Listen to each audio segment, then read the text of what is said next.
Summer has been, summer has gone, and now summer is having its remnants examined by the same old arse who takes it upon themselves to discuss a season just as everyone's forgetting about it, instead of discussing it at the beginning of the season when it's actually relevant. And as usual, the aforementioned same old arse wants to start things off as soon as possible. So let's talk about, I saw myself split between two shows that were both about a college-age loser trying to overcome loneliness this season.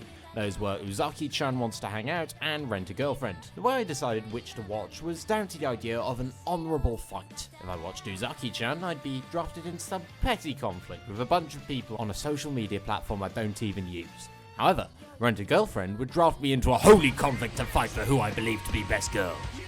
Also, the opening was by the Peggies, so bit of a no contest there. In all honesty, this wasn't actually a full-on best girl war because there was only one real option, and the only other thing that could threaten it wasn't even introduced until the penultimate episode. Rent-a-Girlfriend is about Kazuya, a man who just got dumped from his first relationship.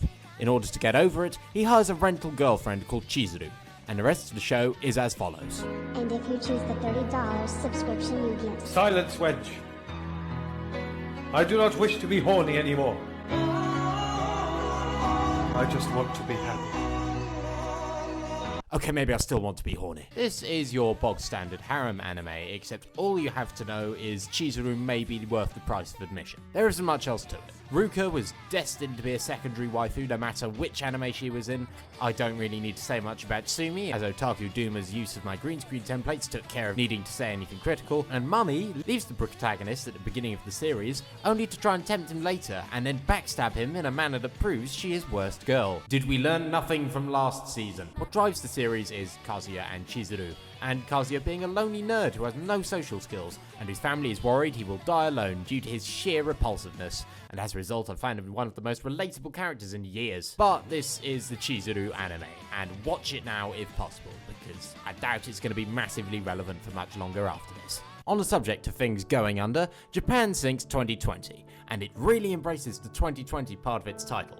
This isn't just a nod to this year being a bit shit, but also a nod to the fact that this is very different to the original Japan Sinks novel.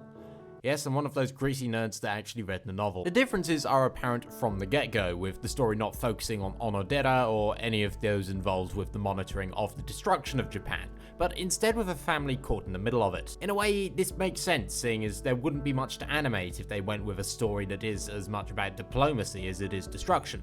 But having said that, a lot of the characters the series does focus on are underwhelming. While the earlier decisions made in the plot can be attributed to the realistic idea that the characters are dealing with the breakdown of society, something they wouldn't expect to deal with, Ayamo and her brother do start to grate after a while, and this is when we reach the infamous cult arc. Many have already weighed in on this, so I will say that my least favourite part of that arc was the fact that there was already a cult in the original 1973 Japan Sinks, and one that actually wasn't explored and may have been a neat reference put into Japan Sinks 2020, but alas, it was a load of nameless crazies. This show isn't without merit, the animation is naturally solid. This is Masaki Yuasa. Episode 8 was also genuinely emotionally impactful, and some of the characters, notably Kite, weren't actually half bad, but I leave disappointed, as the novel was leading me to expect a tighter plot, and the director was leading me to expect a version of this novel's Kyoto scene, but this time with a Tartaby Galaxy reference in it. I may have been expecting a bit too much. On to the sequels this season, two of which I will be brief about. Fire Force Season 2 has come after the very good arc at the end of the first season, and unfortunately has not kept up the intrigue going. So I'm not motivated to watch up to date for this video. I'm currently only on about episode 7 or 8. No Guns Life Season 2 is unfortunately more exposition heavy than the first, and does not have as much enjoyable dialogue amongst the main characters. Also, the implementation of CG crowds is much more noticeable this time, and yeah, no. But the OP is an absolute banger. Also, none of that matters, because ReZero Season 2 is airing, and after finishing the first one, I was excited, but not the level of full-blown hype that many others possessed. However, I didn't expect to be saying this, but Subaru is now a Giga Chad. How the shit did that happen? This season follows on in the White Fox sequel tradition by starting off with Best Girl getting nerfed so hard that everyone literally forgets about her. But with Rem done away with along with Best Girl runner-up, I was skeptical. Oh great, all we're gonna have left with is Elfin Libido, the Library Lolly and Ram, but this time she doesn't even have the possibility that she's gonna make out with Rem. But this season surprised me.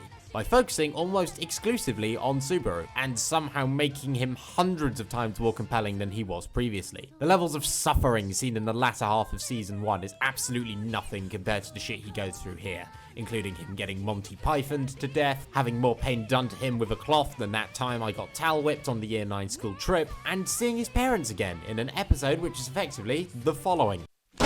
Are you winning, son? Why are we still here? Just to suffer every night. But I have more to say about ReZero, so I'll save it for the characters in a nutshell video I'm planning to do on this series. But you should be watching this show, and this is from someone who was originally really dismissive of ReZero. God of High School is Crunchyroll's second webtoon collaboration, and this time they brought on Mappa. I've taken a shine to Mappa as of recently, with a string of solid releases over these past few years, but I've never really praised any shows of theirs for the animation. Dorohedoro can be a bit hard to get used to with its mixture of 2D and 3D, and some parts of Zombieland Saga are just downright ugly. But now we have God of High School, and the animation is... I'd say that's pretty decent, actually. I have a friend who watches sports anime and is genuinely one of the weirdos who watches Shokugeki no Soma for reasons that aren't the literal food porn. I mentioned him because when I asked him about Dragon Ball, he said that he was only interested in it when it was about martial arts, and that it fell apart for him after there were universe-ending attacks introduced. And now I kinda see where he's coming from, as God of High School is similar, with it going from a martial arts tournament to something resembling a Shin Megami Tensei game by the end. Or at least I think so, I haven't really played any SMT. As for characters, could not give a shit about any of them, especially Mori, who, when you look up the word generic in the dictionary, his picture will not be there, because the authors thought it would be too much of a generic choice to have his picture there. The only character I really liked was probably Dewey, and even then I wasn't invested enough to look at how to properly pronounce his name. But don't worry about all that, because if you're a fan of fight animation, this should keep you covered, and as I mentioned, even though the plot does get a bit Shin Megami Tensei, there are still elements of martial arts within the final fights that keep it interesting. Now, Studio Wit. In summer 2018, I didn't get up to date with Attack on Titan Season 3 Part 1, which was a mistake as the ending was actually quite important to watch. In summer 2019, I didn't get up to date with Vinland Saga, which was a mistake as I would have realised earlier that it was Anime of the Year material. But I tell you those two anecdotes as this summer, Wit have released The Great Pretender, and I kept up to date with it because it may be the best thing on this season.